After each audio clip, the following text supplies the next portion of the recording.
Hey, what's up, Minecraft gamers? I'm back, and this time with a basalt farm. So this basalt farm generates about 48,000 basalt every hour, and if it looks familiar, that's because it is. This is a lot of the same redstone from my cobblestone generators, but I have changed some things so that it can make basalt now. This clock right here is at the core of it all. It runs at 30 game ticks, which is the speed at which lava flows. And that's why you're seeing basalt generate and get pushed pretty much instantly. And then, using this little counter over here, it pulses every time the clock does a loop. We can set it so that every 7 cycles a TNT drops. The TNT is kind of cooked on this extended piston here, so it explodes mid-air. And it's also time to move with the pistons pushing so that you get the most blocks broken. In Java Edition at least, I don't know about Bedrock, when you blow up a moving block, it has like no blast resistance. So, I'm going to show you guys how to build this farm, but I got something in my pocket. An ender chest? What's in here? Oh my gosh, it's all the materials that we need to build the farm. So if you take a look at this, I think these are solid blocks, like any solid block, not specifically gray concrete. And the rest, I mean, you could just take a look at it. I'll mouse over everything really quick so you can see it.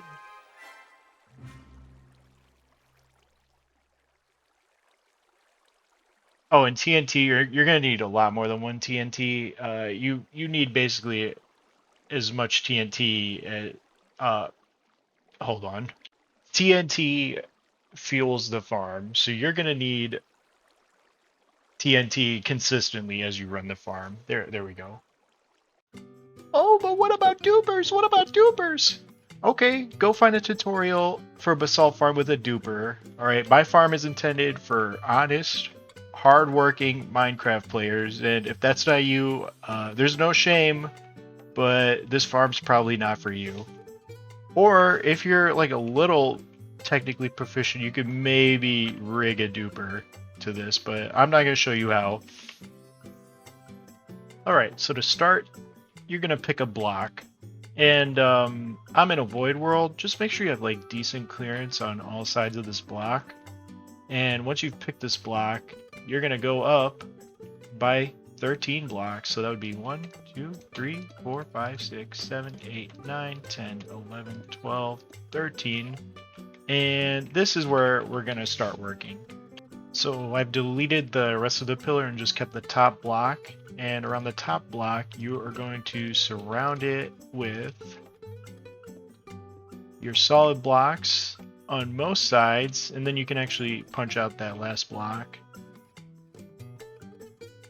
And then you're going to need your furnaces because these are basically oopsie protection.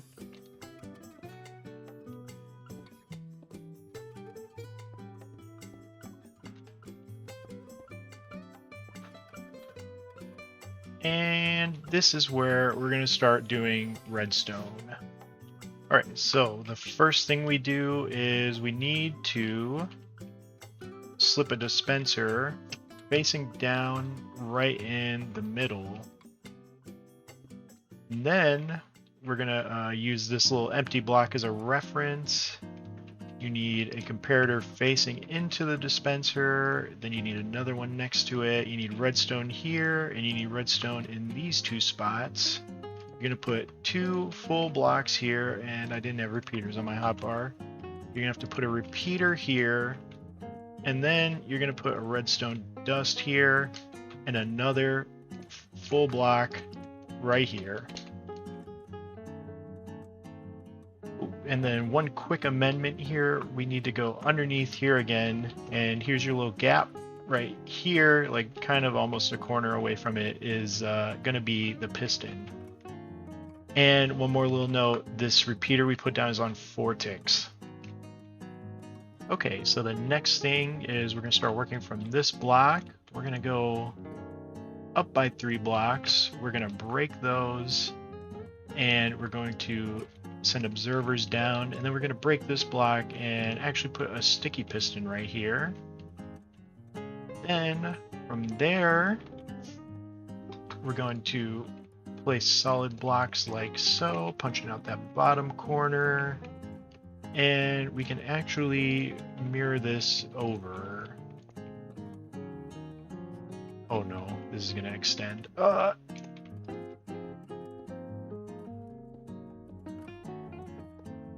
Break one of those out, and same deal, punch these corner blocks out. So then here we're going to put comparators, redstone dust on this corner, and we need to squeeze droppers in like so. And then you can put your 7 sticks, or really any item that stacks to 64 into one of these droppers, and this will engage the counter. Okay, now we need to hook that up to the clock. So what we got to do for that is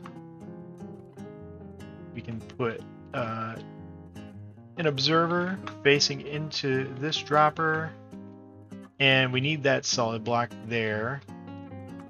This is going to have a repeater.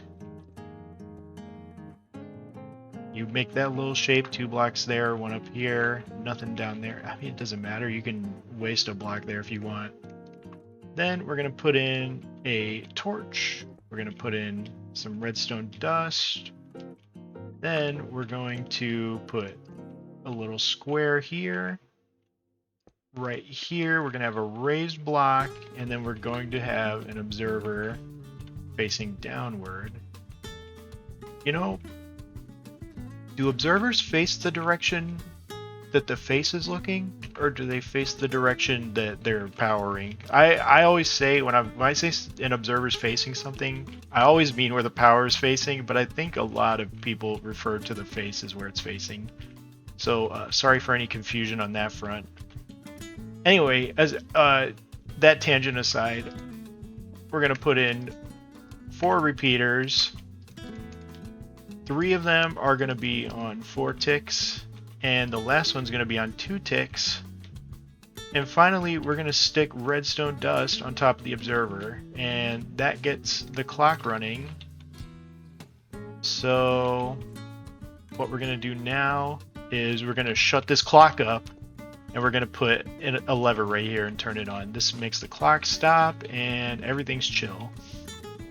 Okay, now going from this observer that's either facing up or down depending on who you're talking to, we're going to go underneath it by 2 blocks, and we are going to wrap blocks all the way around this original little platform we made. You can leave that corner out. We're going to put redstone dust all along.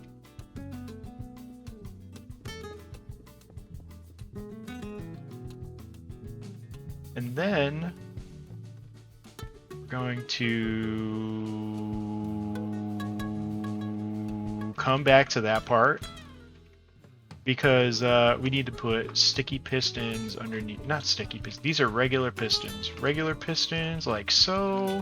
Regular pistons like so. We're doing this on all sides. Leave the corners out. So now that's in, and then if you were to activate this annoying clock, they're pulsing every time.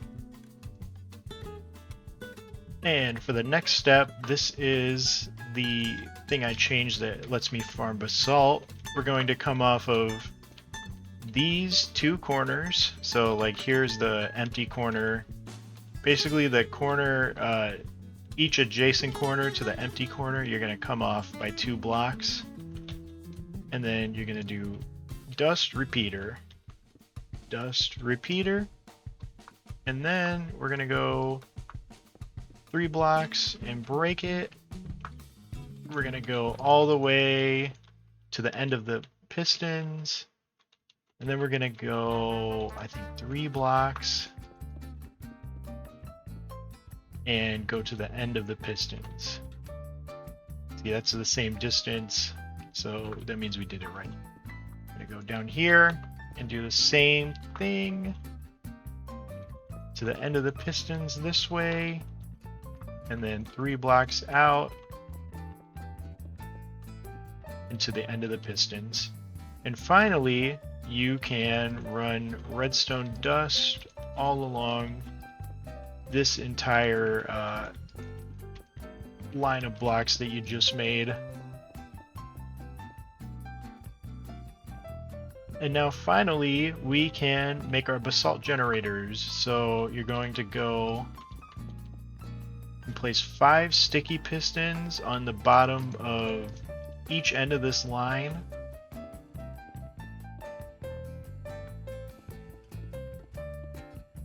It should be on all sides, and they should be pushing into the regular pistons.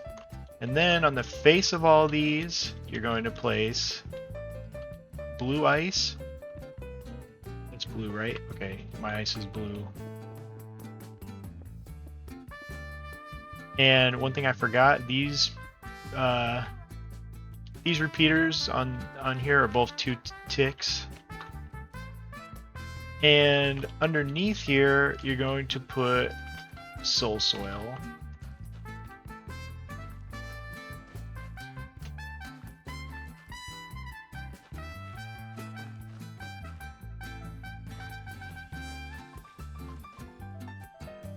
And this is your basalt generators.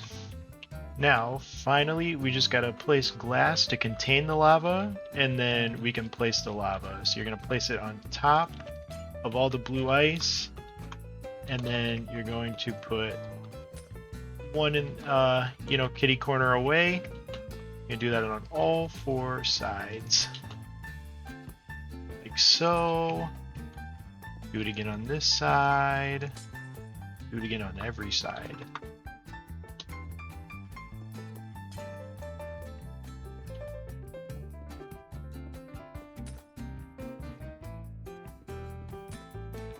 And then once you have all that glass in, you can pour 1 bucket of lava in the middle on each side. Okay, that was almost a disaster. Yeah, 1 more. And then you need to let that flow. Once it all flows, you should have basalt on every side. And at this point, all that's left is to add your TNT. So, just like that.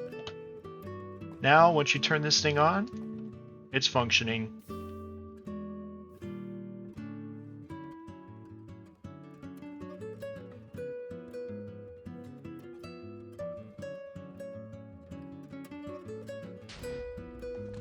Oh no, all my blocks just fell into the void.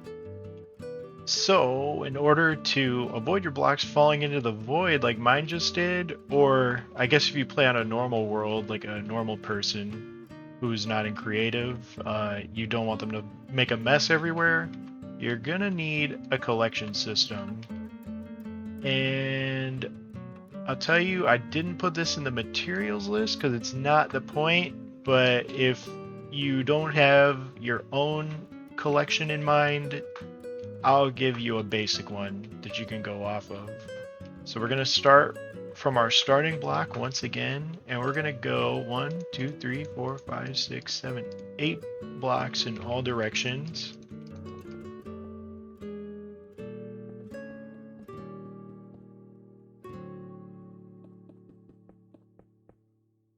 And we're going to fill this shape into one big square. Once you have your big square of blocks, you're going to put a rim on all sides.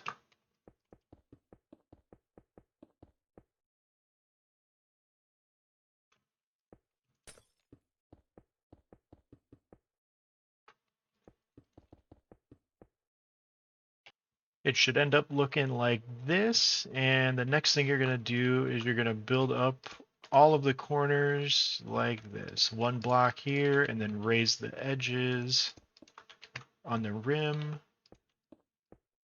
And then once all that's in, you add water in the corner, you skip a block, and then you can go every block up to here. You got to skip this block too, water in the other corner. And you're going to repeat this on every side. Once you've done it on all sides, it should look like this. And then what I like to do is I like to put a piece of crying obsidian or obsidian 2 blocks above, like, yeah, 2 blocks above the center, because this will stop TNT from blowing up your drops as they're getting flushed down the middle. And then you can punch the middle out because that's where all the items are going to go. And finally, we're going to head under here. We're going to pick a direction we want the items to go. So we are going to go this way.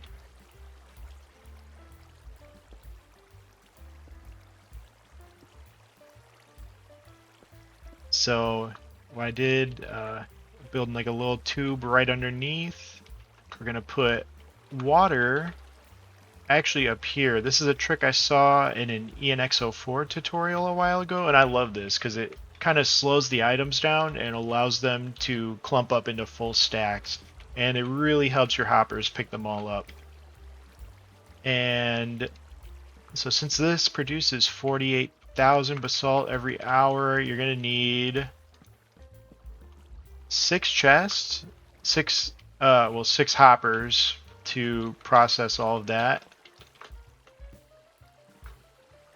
So the most basic form would be 6 double chests on 6 hoppers. I'll be honest, this is going to fill up pretty quickly. So you can always just expand downward if you run out of space. Then we're going to build up the wall a little more. I got to put some water here. And we're going to put ice here with some with another stone pressure plate, and if for some reason it overflows, for me it's going to get dumped into the void. For you, it's going to fall off the end and lag your system. So yeah, okay, I'll be nice. The last thing you need to do if you want to avoid like lag due to overflow is put a piece of soul soil down and light that boy on fire. And just like that, this is a collection system. A basic one, but it'll pick up your basalt. And that concludes the tutorial. So thank you so much for watching, especially if you sat through to the end. I hope this basalt farm helps you get all the basalt you need for all of your basalt needs. Yep. And yeah, if you found this farm helpful, be sure to leave a like. If you want to tell me in the comments how it solved your server's basalt problem, feel free. And I'll be seeing you again in the next one. Thank you, and bye-bye.